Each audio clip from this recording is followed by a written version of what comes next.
జై శ్రీరామ్ అందరికీ నమస్కారం. వెల్కమ్ టు న్యూస్ అఖండ. నేను మీ కస్తూరి శ్రీధర్. మిత్రులారా, అమెరికా అధ్యక్షుడు డొనాల్డ్ ట్రంప్ ఏకంగా చైనా కుంభస్థలాన్ని బద్దలు కొట్టేసినాడు. నేను నిన్న కూడా చెప్పిన, డొనాల్డ్ ట్రంప్ ప్రారంభించినటువంటి ఈ పన్నుల మూలంగా రాను రాను భారతదేశానికి అతి పెద్ద మేలు చేకూరేలా ఉండాలి. చూస్తూ ఉంటే మన భారత జాక్పాట్ కొట్టేలా ఉండాలని చెప్పిన. చూశారు మీరు ఆ వీడియో. మొత్తానికి మనమంతా ఊహించిందే జరిగింది.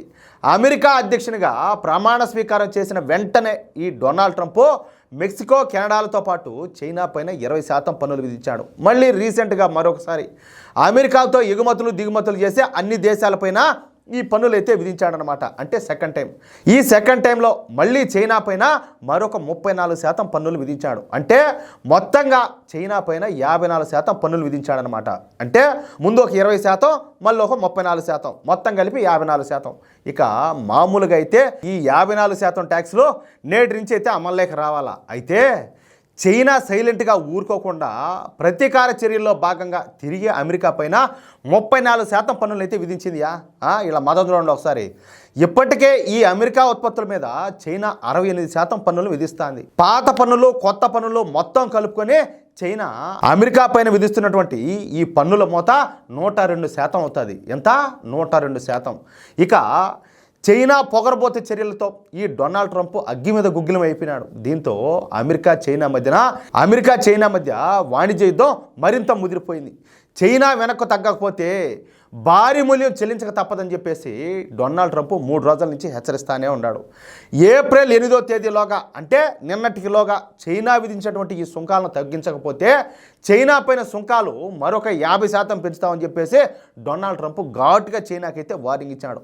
ఇకపోతే ఈ జిత్తులు మారి చైనా వెనక్కు తగ్గకపోవడంతో అన్నట్టుగానే ఈరోజు చైనా పైన ఏకంగా 104% మేర ఈ టారిఫ్లను అయితే విధిస్తూ డొనాల్డ్ ట్రంప్ ఒక సంచలన నిర్ణయం తీసుకున్నాడు. చైనా పైన డొనాల్డ్ ట్రంప్ విధించినటువంటి ఈ 104% పన్నులు నేటి నుంచే అమల్లోకి రానున్నాయి.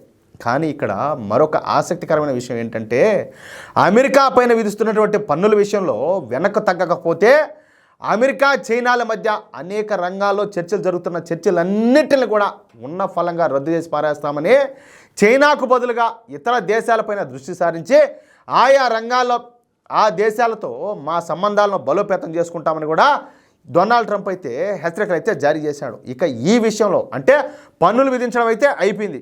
ఇప్పుడు ఈ విషయంలో డొనాల్డ్ ట్రంప్ చైనా పైన ఎటువంటి నిర్ణయాలు తీసుకుంటాడో వేచి చూడాలా. ఇక ఈ ట్రేడ్ వార్ దెబ్బకు చైనాలో పెద్ద ఎత్తున ఈ పెట్టుబడులు పెడుతున్నటువంటి కార్పొరేట్ సంస్థలన్నీ కూడా భారత్ వైపు చూస్తూ ఉన్నట్టు తెలుస్తుంది. ఎందుకంటే 104% పన్నులు కట్టాలంటే ఏమైనా సాధ్యమయ్యే పనేనా? అంటే రూపాయికి వీళ్ళు తయారు చేసే ఈ ఉత్పత్తులు ఏవైతే ఉంటాయో అవి అమెరికాకి ఎగుమతి చేయాలంటే ₹7 చేసేది ఆడి పోయేతలకి అది ₹2 కట్టాలా. ఎవరైనా కొంటారా? ఇప్పుడు ₹10 చేసే వస్తువు ఆడికి పోయేతలకి ₹20 అవుతుంది. ఎవరు కొంటారో?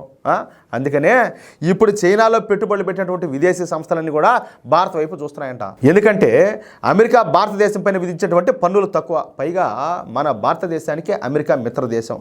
అలాగే మన నరేంద్ర మోడీ గారు, డొనాల్డ్ ట్రంప్లు వీళ్ళిద్దరు కూడా మిత్రులు. అవునా కదా? ఏదేమైనాయ్యా, మన శత్రు దేశమైనటువంటి ఈ చైనాకి ఇదైతే పెద్ద కోలుకోలేని దెబ్బే. అలాగే మనకు మాత్రం ఇది మంచి అని చెప్పుకోవాలా. మొత్తానికి ఏదైతేనే ఉన్నది, మన భారతదేశానికి మంచి జరిగితే అదే చాలు. ఏమంటారా మిత్రులారా? ఈ న్యూస్ కనుక మీకు నచ్చినట్లయితే ఖచ్చితంగా ఈ న్యూస్ నలుగురికి షేర్ చేయండి. అదేవిధంగా ప్రతి ఒక్కరు కూడా మీ యొక్క అమూల్యమైన అభిప్రాయాలను తప్పనిసరిగా కామెంట్ రూపంలో తెలియజేయండి. అలాగే ఇంతవరకు మీరు కనుక మన ఛానల్ను సబ్స్క్రైబ్ చేసుకున్నట్లయితే ప్రతి ఒక్కరూ మన ఛానల్ సబ్స్క్రైబ్ చేసుకోండి, సపోర్ట్ చేయండి ప్లీజ్. జై శ్రీరామ్.